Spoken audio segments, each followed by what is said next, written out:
بەڵەتیا سڵاو لێوە و سڵاو لە بینەرانیان ئارتیش لە ڕۆژی یەکی ئەم مانگەوە کوردستانیانی دەرەوەی وڵات بە پێشەنگی کۆنگرەی کۆمەلگای دیموکراتی ئەوروپا لە ڕێی ئەوانەوە هەڵمەتێکیان دەست پێ کردووە بە ناردنی نامە لە ڕێی ئیمەیلەوە هەروەها لە ڕێی نامەوە لە ڕێی پۆستەخانەوە نامە دەنێرن بۆ بارگای سەرەکی نەتەوە یەکگرتوەکان لە نیویۆرک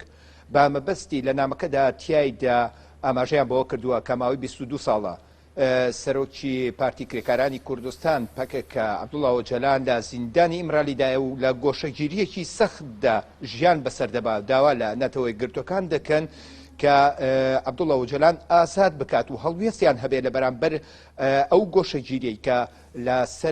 سەرۆکی پارتی کرێکارانی کوردستان پەکەکە لە ئارادایە هەروەها لە سەرجەم میدیاکانی کۆمەڵایەتیدا هاشتاکێکیان دەست پێ کردووە بە هەمان شێوە هاشتاکی فریدۆم فۆر ئۆجەلان ئازادی بۆ ئۆجەلان لە سەرجەم تویتەر و هەروەها لە فەیسبوک و لە سەرجەم ڕێکخراوەکان دەستیان بەو هاشتاکە کردووە لە هەمان کاتیشدا چییە لە وڵاتی ئەڵمانیا و لە زۆربەی وڵاتانی دیکە هەڵمەتێک دەست پێکراوە بە بەخشینەوەی کتێبەکانی عەبدوڵڵا ئۆجەلان بە هەر یەک لە زمانی کوردی لە زاراوەکانی سۆرانی و کرمانجی هەروەها بە ئەڵمانی بە ئەنگلیزی بە عەرەبی و فارسی و تورکیش بە بێ بەرامبەر بەسەر هاوڵاتیاندا دابەش دەکرێن ئەو کتێبانە بە مەبەستی ئەوەی کە سەرنجی کۆمەڵگای گیانی ڕاکێشن بە یادی 22مین ساڵەی دەستگیرکردنی عەبدوڵڵا ئۆجەلان کە 15 ئەم مانگە دەکات 15 شوبات لە ئێستاوە ئەم هەڵمەتە دەستی پێکردووە لەسەر تاسەری ئەوروپادا کوردستانیان بە شێوەیەکی گشتی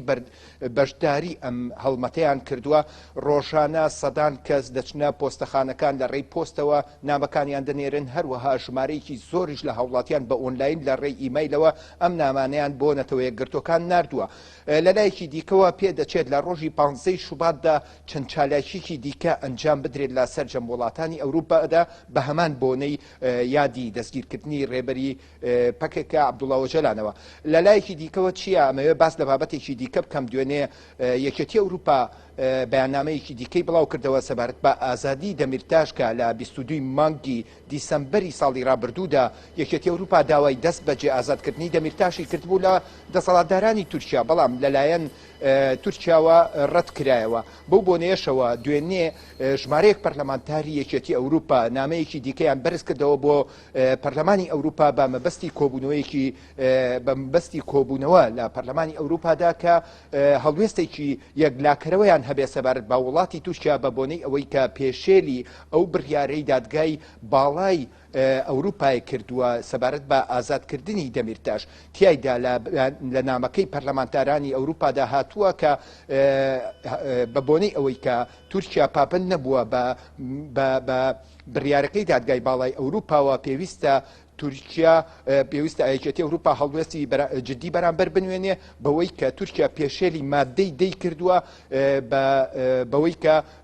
دادگای باڵا بڕیاری ئازادکردنی داوە بەڵام ئەوان ڕەتیان کردوێتەوە و لە بەرامبەر ئەوەشدا چەند کەیسێکی دیکەیان بۆ دەمیرتاش کردوێتەوە لە پاش 22 مانگەوە کە دوێنێ ئەمڕۆ دەمیرتاش جارێکی دیکە چۆ بەردەم دادگا بە کەیسێکی دیکە بە مەبەستی ئەوەی گوایە قسەی بە ڕەجەب تەیب ئەردۆغان وتووە لە بەرامبەر ئەوەشدا بڕیارە دادگای تورکیا جارێکی دیکە سزایەکی دیکە بەسەر دەمیرتاشدا بسەپێنێتەوە هەروەها لە داواکاریەکەی پەرلەمانتارانە داوا دەکەن کە دەست بەجێ دەمیرتاش پێویستە ئازاد بکرێ ئەو هۆکارانەی کە تا ئێستا دەمیرتاشی لە ساڵی 2016ەوە لە زینداندا هێشتۆتەوە